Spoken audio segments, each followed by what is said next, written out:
The multiverse, every single world, every story is my home. And I will protect it to the end.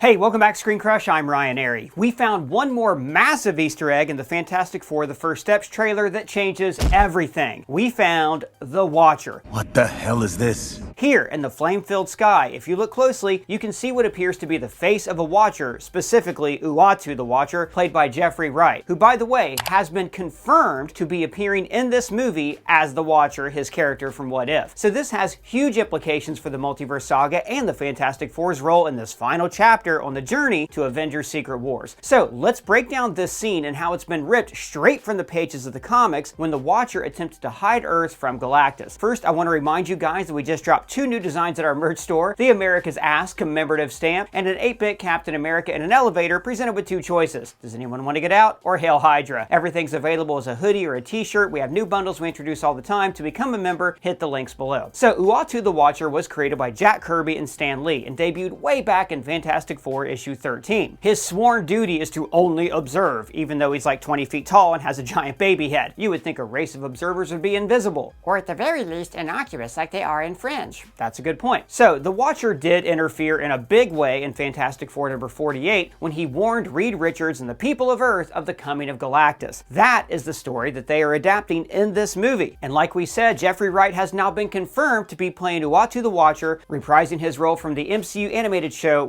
What If?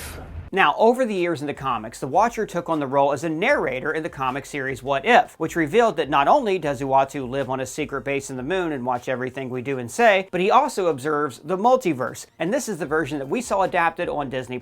So in 2021, Ashley Bradley adapted the What If comics into a Marvel animated show. And this is where this image in the sky is key. In earlier episodes of What If, we never actually saw the Watcher's body. He's always portrayed as a distant cosmic figure, as an outline in the sky. But then, as the series progresses, his form becomes more and more defined as we see him as an actual entity. This mirrored the Watcher's emotional progress through the story as he goes from passive observer to active participant. This starts when he is noticed by Infinity Ultron. So Ultron then goes on a tear, destroying different universes and forcing the Watcher to interfere to fix his mistake of narrating too loudly. But then, through seasons 2 and 3 of What If, the Watcher starts to make friends with humanity and he intervenes more and more until he's finally fighting his bosses and trying to change the nature of their business. It is unnatural. It is a miracle that continues to birth new branches of reality for us to watch over. In What If Season 3, we even hear that he once helped Reed Richards. One that does not explain your intervention to save Riri Williams. Reed Richards? And what's key here is that Uatu doesn't just interfere at random moments, he steps in at key moments in a timeline. We even saw him looming over the events of Genosha in X-Men 97. And I won't spoil that show for you, but the events that happened there are a major turning point in that episode. We even hear that Genosha could be what's called an absolute point in time or a nexus event. The mystics of Kamartaj speak of absolute points. Remember, in Season 1 of What If, we learned that absolute points in time are events that can never be changed or it will destroy a universe. Her death is an absolute point in time. Absolute. Unchangeable. Unmovable. Now this is similar to the canon events that we heard about in Across the Spider-Verse. They are the canon. Chapters that are a part of every Spider story, every time. Or even the Nexus events that we hear about in Loki Season 1. A Nexus event is when a character makes a decision that sends them off on a different path that then creates a new universe. The Watcher even directly points out one of these Nexus decisions in the first episode of What If. Agent Carter, wouldn't you be more comfortable in the booth? No, I'd prefer to stay. There. That's the moment that created a new universe. Now, if the Watcher is only showing up at these key moments, the question is, why is he showing up at this moment in this universe, and what does it have to do with Secret Wars? I think we might have an answer. Hey person, you really got a lot of energy today. Oh, thanks, Doug. No, I mean it. Like, you really seem like a new person. Well, you know, I've been starting every day with an AG1 and I feel great. AG1, did you say? Yeah, man. AG1 is my daily dietary supplement and they're the sponsor of this video. Guys, I'm not just saying this, I love AG1 because this is a research-backed daily health drink that combines a multivitamin, probiotic, and blends superfoods into just one scoop. This drink has been key in helping me keep my New Year's resolution this year because it helps me to stay focused throughout my workday. I get more done, and overall, I'm in a healthier mood. Plus, the B vitamins give me energy without the caffeine crash that I used to get from coffee. You see guys, AG1 supports whole body health, your brain, your gut, and your immune system. And it's also very easy to use. You have 1 scoop inside 8 ounces of water. I like to add in a little bit of the D3 plus K2. Then you shake.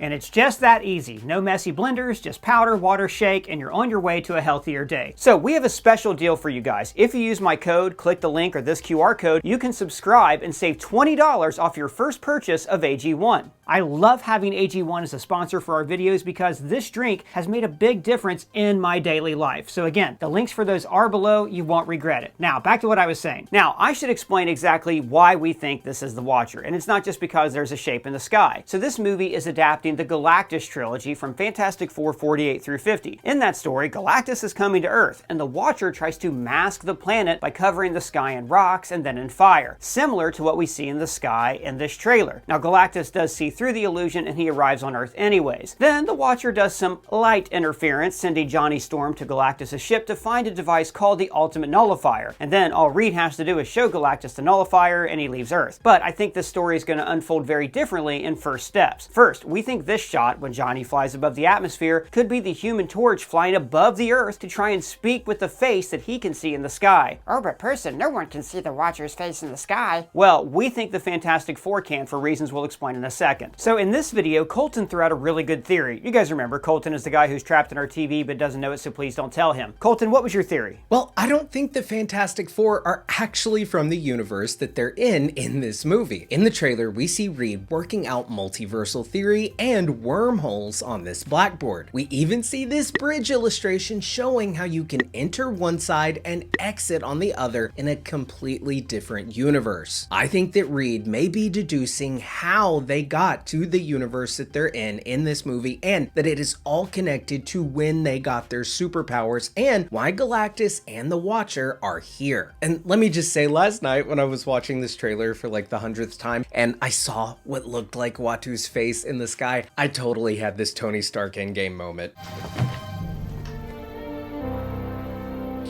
So anyway, I think that when the team went up into space, they passed through a tear of sorts in space-time, a cosmic barrier of energy. And similar to when Monica Rambeau went through Wanda's hex in WandaVision and got superpowers, I think that that is how the Fantastic Four got their powers and how they ended up in another universe, a universe different from their own. Again, similar to Monica when she went through this tear in space and into another universe at the end of the Marvels. Now, other Multiverse Saga projects like Spider-Man No Way Home, Doctor Strange in the Multiverse of Madness, and What If have all clearly established that the presence of an outsider in a universe they don't belong to confuses and destabilizes reality, causing incursions. Incursions being the disruption of the barrier between realities that leads to the destruction of one or both of the colliding universes. Now, I think not only will the universe this movie takes place in be in the midst of an incursion, but that will be why Galactus and the Watcher are there. I've theorized before that Galactus won't be the eater of planets in the MCU, but instead the eater of entire universes. I mean, this is the Multiverse Saga after all, and we've already had a precedent for big purple cloud monsters being an eater of time and space, with Alioth in Loki and in Deadpool and Wolverine, setting the stage for perhaps Alioth and Galactus being connected. Now, my theory is that the reason Galactus has arrived at this particular Earth in this particular universe is because Galactus travels the multiverse, eating the fabric of reality in dying universes. Universes that are mid-incursion. He is essentially a predator doing his part in the circle of life that is the multiversal tree of life. So, I think that the Fantastic Four's presence in this universe is directly responsible for the arrival of Galactus, and it is these heroes' fault that this universe is dying and that it is about to be eaten. And it is their presence in this reality that has not only drawn the attention of Galactus, but the attention of the Watcher, who is there to help. And the Watcher's involvement could even be the event that this Watcher was referencing in What If Season 3. That does not explain your intervention to save Riri Williams. That was one time out of trillions. Oh, quite June Fan. Reed Richards. Right, and in the comics, Galactus isn't really a villain. He's a force of nature. In the Earth X comics, he's like a predator who feeds on celestial babies inside of planets to make sure they don't overpopulate the universe. So in the Multiverse Saga, it would make sense if he had a similar role, but that he was policing the multiverse from incursions. Remember, the multiverse used to be very simple. There was a sacred timeline composed of similar universes, and when one of them branched too far, the TVA stepped in to prune it. Then, during Avengers Endgame, a Loki variant was brought to the TVA, and then we got the events of Loki seasons 1 and 2. That show ends with Loki presiding over a great, ever-expanding multiversal tree, which resulted in the great and varied multiverse that we've seen in No Way Home, and other shows like What If and Multiverse of Madness. So the real threat going forward are going to be the incursions that Colton just talked about. Sure, it's great that the multiverse can now expand and everybody has free will, but that also has made the multiverse dangerous. Look how fragile this collection of universes is. We've seen constant events that can threaten entire realities, from an insane robot collecting cosmic rocks to a kid trying to get into college. So we keep talking about how in Avengers Doomsday, incursions will be the #1 threat to the multiverse. Universes will be colliding, and the multiverse's greatest hero, Tony Stark, will step up to solve this problem. Except this will be a variant of Tony Stark without the moral grounding from Pepper Potts, Peter Parker, or Happy Hogan. This will be a variant that was raised in Latveria and became Dr. Doom. Doom, in Secret Wars, harnessed the power of cosmic beings called the Beyonders to create Battleworld, which he ruled as a god. And again, I think that's what we're going to see happen in the finale of the Multiverse Saga. And we think that First Steps is going to be adapting the story Time Runs Out. So this was the run-up to Secret Wars, when Reed Richards and the Illuminati knew their universe was going to collide with another universe, and they decided to actually wipe out an entire reality to save their own. Which brings us to the Watcher. He shows up at key moments in realities, those Nexus events that we talked about earlier. And in What If Season 3, we saw him interfere when he just got tired of watching humans make the same mistakes over and over. Fight,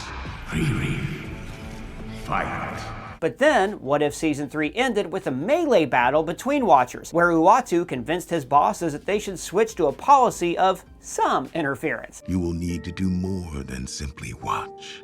You must learn to see. But the question is, now when do they interfere? If the Watchers are always stepping in to guide the human race, well then that gets boring. It means the Watchers will rule humanity as benevolent gods, dictating all of their choices. So I don't think that's the multiverse that Uatu wanted to create. Instead, I think the Watchers, like Loki, want to create a multiverse where people have the ability to choose. I think that when a character is making a choice that will destroy the universe, they will step in. Like the Watcher had to stand by and watch Strange Supreme destroy his entire reality just through his own hubris. And later, he watched this same variant of Doctor Strange give birth to a new reality. And I think this experience defines Uatu's perspective on the multiverse. So I think that Uatu shows up in First Steps because Reed's actions have caused an incursion. Maybe it's because he's from another universe, like Colton said, or maybe it's because he did any of the other million things that destabilize the multiverse. But Uatu wants to prevent Galactus from eating this universe because he has seen that Reed Richards is key in the events of Doomsday and Secret Wars. What do you mean? So, in the comic book, Secret Wars,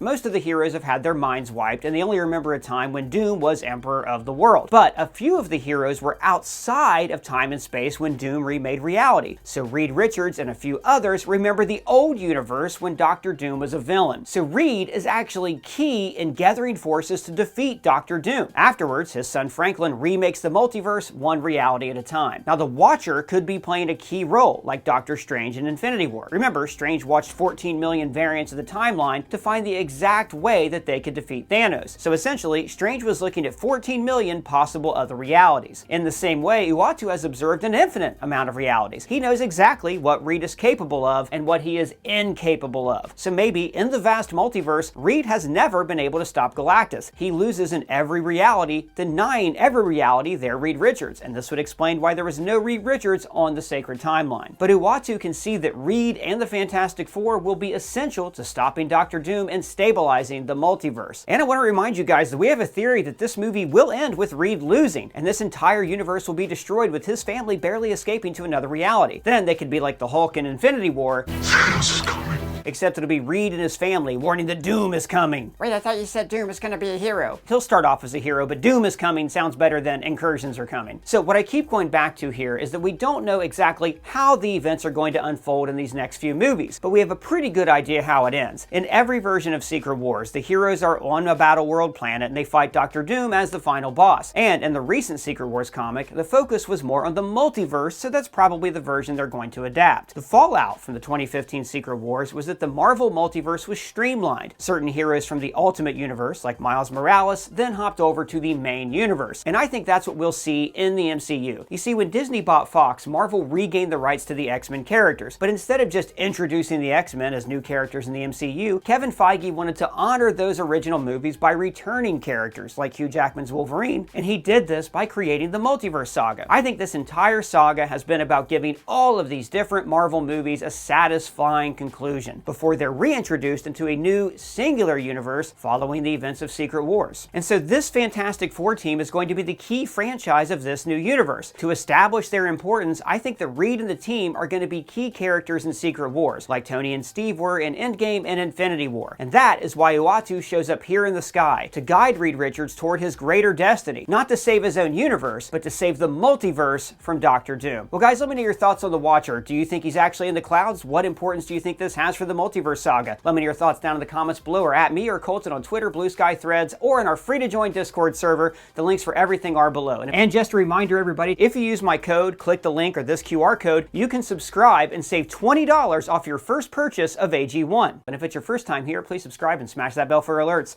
For ScreenCrush, I'm Ryan Airy.